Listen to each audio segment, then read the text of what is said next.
minutes pour regarder quelque chose qui est un peu drôle suite à ce que nous avons déjà vécu ce matin. Ça se trouve toujours dans le chapitre 8 de Romains, le verset 32. Lui, on parle de Dieu ici, qui n'a point épargné son propre Fils, mais qui l'a livré pour nous tous. Comment ne nous donnera-t-il pas aussi toutes choses avec lui? Ça veut dire que lui, Dieu, notre Père, nous a donné Jésus pour nous faire rentrer à la place où ce qu'on peut continuer à recevoir de lui. N'est-ce pas? OK? Est-ce que vous lisez ça dans ces Écritures-là? OK? Mais moi, j'ai passé un temps où ce que ça me dérangeait, ça. Et le problème, c'est que je le liais avec Romains 12, 1, qui nous dit: Je vous exhorte donc, frères, par les compassions de Dieu, à offrir votre corps comme un sacrifice vivant. Donc, quand que moi, je mettais ces deux choses-là, ça me disait que si Dieu était prêt pour sacrifier son Fils, il devrait être aussi prêt à me sacrifier. Ma vie comme martyr.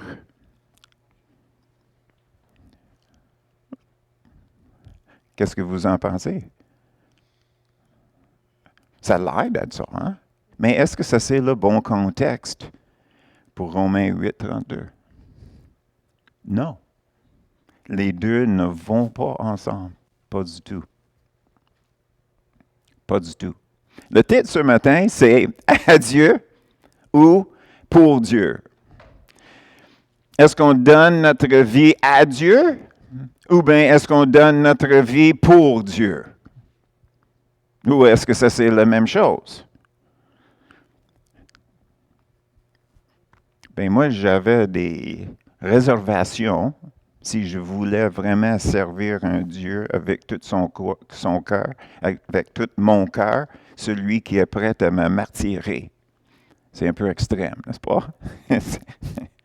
Ben, des fois, si tu veux voir le fond de quelque chose, il fallait que tu vois jusqu'au fond avec la pensée ou quoi que ce soit. Donc, de l'autre côté, le côté positif, c'est que si je pourrais quand même donner ma vie à Dieu en sachant que peut-être il va me tuer, je pense que l'engagement est quand même là. N'est-ce pas? Ça veut dire, à quelque part dans ma tête, j'ai mesuré ma vie, que je perde ma vie à cause de Dieu, à comparer avec la vie que j'avais avant que j'ai pris l'engagement, n'est-ce pas? Donc, vous pouvez voir comment que je voyais la valeur de ma vie à l'époque. Ma vie valait 0. Donc, donner ma vie à Dieu me coûtait la valeur de ma vie. 0. C'est facile de donner quelque chose qui vaut rien, n'est-ce pas? Donc, l'autre chose, c'est que comment est-ce qu'on voit notre vie aujourd'hui? Est-ce que la vie que j'ai aujourd'hui vaut quelque chose? Autrement dit, est-ce que je l'aime? Donc, si je l'aime, est-ce que je vais être si porté à donner?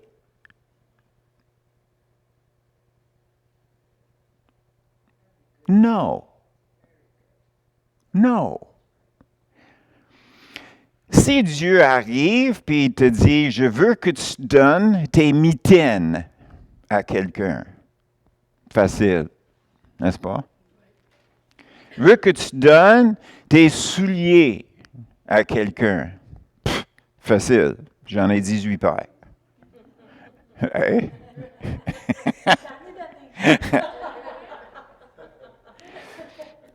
Si le Seigneur dit, je veux que tu achètes un repas pour quelqu'un, facile. Je veux que tu fasses une épicerie pour quelqu'un, facile. Donne ton auto.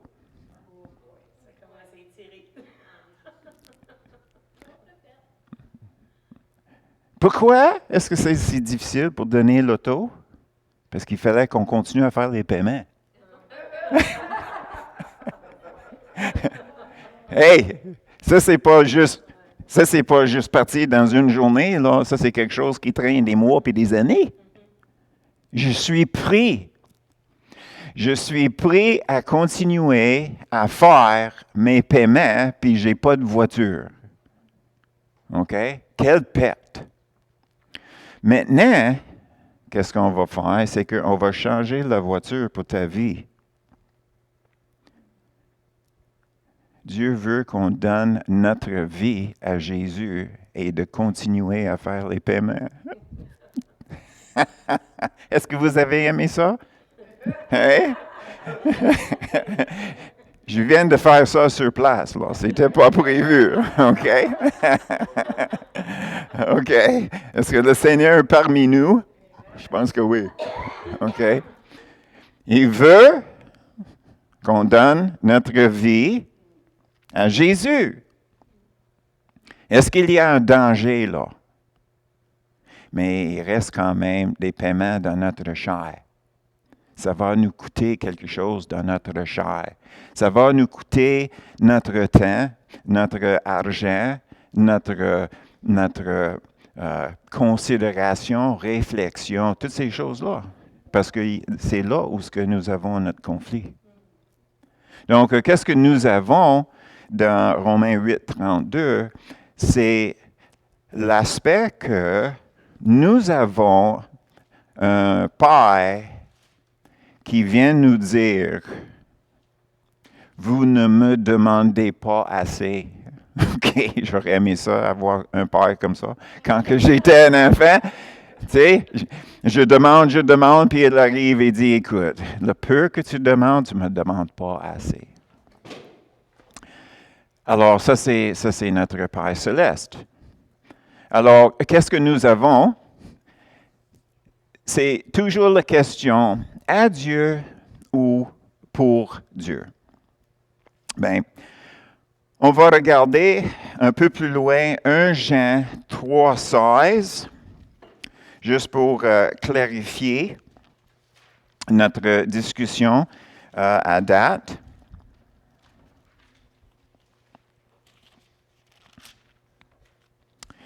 « 1 Jean 3,16.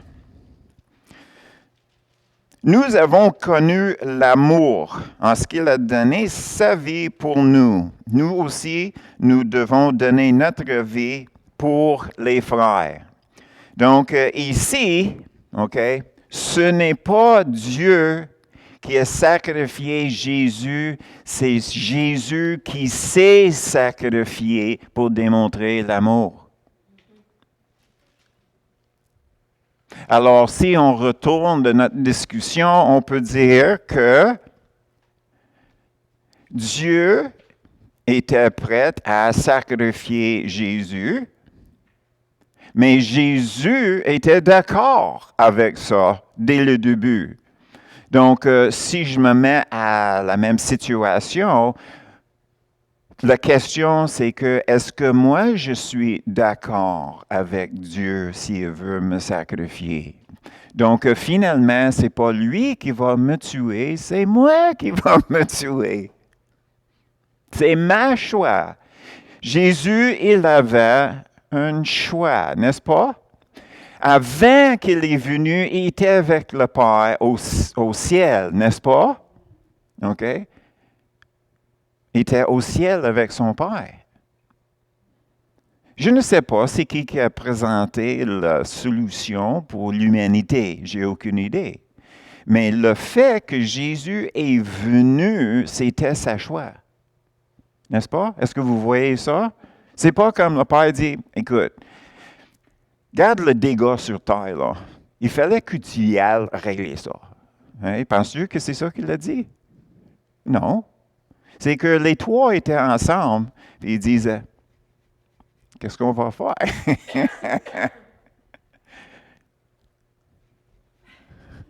Je sais pas. En beau québécois. Je sais pas, moi. Puis le Saint-Esprit est là, puis c'est comme...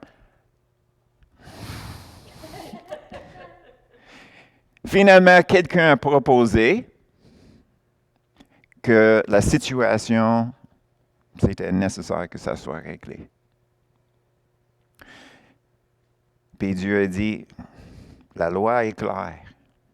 Il n'y a personne qui vient ici avec un péché. Donc, il fallait que quelqu'un prenne la charge. OK.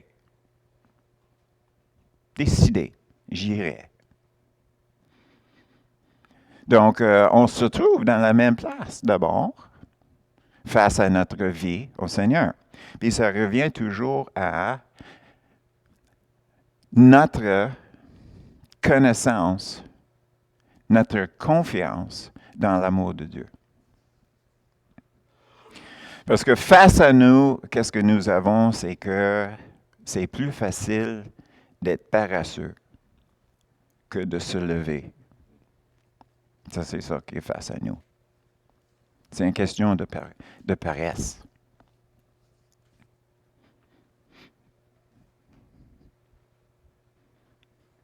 Est-ce qu'on est trop paresseux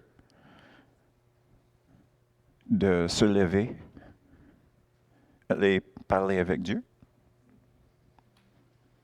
C'est sûr, si on ne voit pas le besoin, bien, on reste assis. N'est-ce pas? Donc, le problème, c'est que nous avons peur. Si j'aille le voir, il va me déranger, je le sais. Bien, c'est qui t'a dit ça? Bien, c'est le Saint-Esprit. Tu viens me voir, je vais te déranger. Élise! Donc, la chose, c'est que, tu sais, est-ce qu'on est prêt à être dérangé? Non! Si on ne connaît pas Dieu. Si on connaît Dieu, il va nous amener dans une aventure. Oui, mais tu sais, les aventures sont difficiles, hein, tu sais. Il fallait qu'on travaille fort. Ça paraît encore. Parce qu'il fallait qu'on surmonte, en partant, notre crainte. Mais pourquoi est-ce que la crainte est là? Parce qu'on ne connaît pas Dieu. On a peur. On a peur qu'il va nous demander de faire quelque chose d'humiliant, parmi d'autres choses. Ma femme me dit des fois,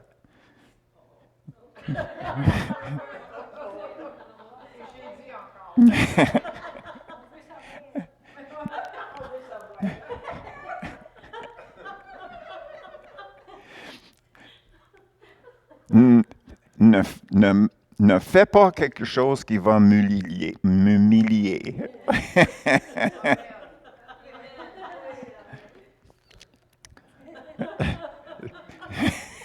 Oui, Lise. Vous me voyez aller un peu la clown, OK? Puis Louise est là. Fais-moi pas quelque chose qui va m'humilier, là. Ben, Louise! Non, je te dis. Oh, come on! Non! Elle lâche pas, hein? Elle me lâche pas. Donc, c'est ça exactement la même chose. C'est la petite voix en nous qui parle pour nous, OK? Seigneur. ne me faire pas quelque chose qui va m'humilier. OK? On voit le parallèle. OK? Donc, tu sais, vu que Louise m'aime, OK, elle me tolère. Mais la question dans tout ça, c'est que où est notre relation avec le Seigneur? Vraiment, est-ce qu'on est vraiment peur qu'il va nous demander à faire quelque chose qui va nous faire gêner ou honte? Hein, c'est ça l'affaire. Hein? Et la source de ça, c'est juste l'orgueil. C'est juste l'orgueil. Parce que si ma vie vaut 0, comment est-ce que je peux être humilié? T'sais? Puis c'était ça le problème que j'avais quand j'étais jeune. Je faisais n'importe quoi. Parce que pour moi, ma vie valait 0. Donc, je n'avais pas de limite. C'était ça le problème que j'avais. Je n'avais pas de limite. C'est pas souvent que vous allez rencontrer quelqu'un comme ça. Mais je vais vous dire les raisons pourquoi j'étais de même. Puis moi, à l'époque, je croyais que notre destinée est décidée. Que peu importe qu'est-ce que tu fais, tu vas tomber dans la chose, la place, etc., où ce que c'est prédécidé. Donc, tu peux essayer d'aller à gauche, tu peux essayer d'aller à droite, mais là, tu vas te trouver dans le trou dans lequel tu es supposé d'être. Donc, j'avais pas peur.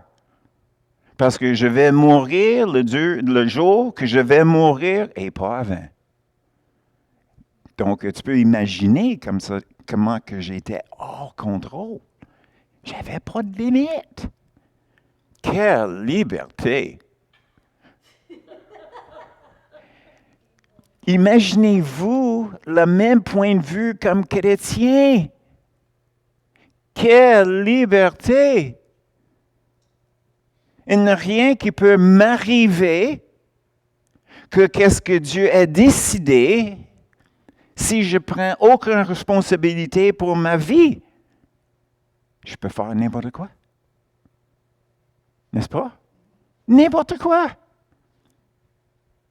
Parce que si il fallait que je m'en débarrasse de l'orgueil, bien, Dieu va me mettre à une place pour régler ça. Non, dis pas ça, là. Dis non, non, je ne veux pas être humilié. Donc, je ne donne pas ma vie à Dieu. Mais Moïse était un héros. Héros à 0. Oui, l'inverse, OK. Oui. Ah oui, OK, côté à droite, OK, oui. Donc, c'est Dieu qui lui a rebâti, remonté, n'est-ce pas? Est-ce que c'est ça que tu veux? Est-ce que tu veux être autrement? Être autrement.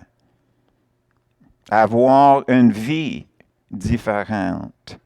Hein? Est-ce que c'est ça que vous voulez? Vous dites oui, mais qu'est-ce que tu vas commencer à faire aujourd'hui?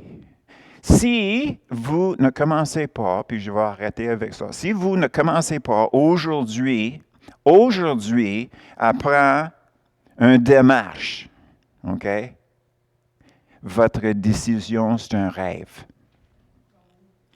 Si c'est réel, ça commence aujourd'hui. Si c'est demain, c'est un rêve. C'est notre imagination, c'est pas du tout vrai. Parce que si c'est vrai, avec du poids, ça commence aujourd'hui.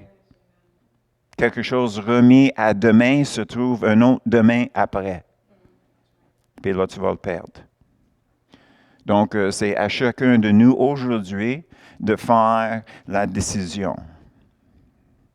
Puis moi, j'ai déjà demandé, pendant que j'étais ici, là, j'ai demandé au Seigneur pardon que je me suis fait des bornes. Parce que c'est moi qui avais mis ces bornes-là. C'est moi qui avais mis ces bornes-là. Si notre amour ce n'est pas assez grand pour défaire les choses, bien, probablement vous n'avez pas pris assez de temps pour remercier le Seigneur pour tout ce que vous avez. Parce que pour faire ça, il fallait qu'on le regarde. Il fallait qu'on voie vers lui. Seigneur, tu m'as donné ça, tu m'as donné ça, tu m'as donné ça, tu m'as donné ça. Toutes ces choses que tu m'as données, la personne que tu as créée en moi. Tu sais, la valeur de la vie que j'ai augmente. Donc, finalement, je vais avoir quelque chose qui vaut quelque chose à donner, même si la source était lui en partant. OK? Donc, il fallait qu'on voit les choses que Dieu nous a données comme grand, assez grand pour dire ce n'est pas la limite. Ça peut continuer. Mais, de l'autre côté, les choses qui vont nous gratifier vont changer. Si je suis gratifié par les choses de ce monde ici, je vais rester gratifié par les choses d'ici. Mais si je regarde ça, puis je vois devant moi un chemin, un Y, j'ai un choix à faire. Est-ce que je veux changer mes valeurs pour les valeurs de Dieu qu'en embarquant avec lui, je vais vivre d'autres choses avec une valeur qu'on cherche? C'est ça la chose. Tu sais, les disciples l'avaient dit. Tu sais. Puis nous, Seigneur, nous avons donné tout pour te suivre. Grand votre rémunération. Mais le problème, c'est que nous savons qu'on va au ciel pareil. C'est ça le problème. Si on avait à gagner notre salut, notre ciel, on œuvrerait beaucoup plus. Mais le problème, c'est que, pour nous autres, c'est comment j'ai créé en moi le petit chemin que je puisse marcher dessus, puis à la fin de ça, Dieu va m'accueillir au ciel parce que j'ai donné ma vie à lui. Ah oui? Montre-moi ça. Alors, pour terminer la deuxième fois, je vais vous raconter une petite histoire. Okay. Est-ce que vous avez déjà été en cours? OK. Une fois, je me trouvais en cours parce que je cherchais des informations. Et pendant que j'étais là, il y avait un monsieur qui se levait quand c'était son tour, puis c'était un chauffeur d'autobus. Puis lui, il avait reçu une contravention pour traverser un feu rouge au coin de Boulevard Bouchard puis Coé. Et puis, qu'est-ce qu'il avait expliqué au juge? Il dit, je m'avançais, puis la lumière a tombé jaune, puis j'étais direct là, je ne pouvais pas arrêter, j'étais obligé de continuer. Puis là, le policier m'avait donné une contravention parce que finalement, en finissant, j'ai tombé sur le rouge. Puis le juge le regardait, puis il dit, avant les lumières sur David Bouchard, il y a un autre set de lumières. C'est des lumières jaunes qui commencent à clignoter quand que ça va changer. C'est vert là, mais ces jaunes-là flashent pour dire que ralentissez. Puis le juge a dit, est-ce que tu n'as pas vu ces lumières-là? Puis le monsieur, qu'est-ce qu'elle a répondu? Non.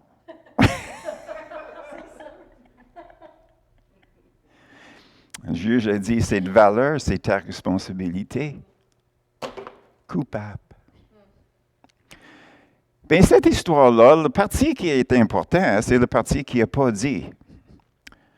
Le monsieur qui conduisait son autobus, il ne racontait pas tous ses bienfaits dans sa vie. En se disant, ben, si je demande au juge que j'ai tant de bienfaits dans ma vie, ben, ça devrait contrebalancer le petit erreur que j'ai faite. N'est-ce pas? Donc, dans la cour, est-ce que le bienfait de nos vies va compter contre une contravention? Non. Parce qu'on est supposé de faire des bonnes choses. Ça, c'est la norme. On est supposé de faire ça. Donc, le verset qui disait, nous ne sommes que des serviteurs inutiles parce qu'on a fait seulement ce que nous a été demandé. N'est-ce pas? Donc, je vous donne ça pour deux raisons. Premièrement, pour vous aider à vous regarder vos propres vies, premièrement. Puis la deuxième chose, c'est que quand on rencontre quelqu'un qui pense, en arrivant devant Dieu, que c'est une question d'équilibre entre les bienfaits avec les malfaits, vous allez avoir une réponse. Le bienfait, on est supposé de faire. Mais quand on se trouve devant le juge, on est en cours. Ça compte pour absolument zéro. On est en cours, on est face à Dieu à cause de nos malfaits. Puis toutes les autres ne comptent pas parce que c'est qu'est-ce qu'on est supposé de faire. Amen? Donc, la semaine prochaine, on va continuer notre étude. Et là, c'est ça. C'est ça qu'on fait?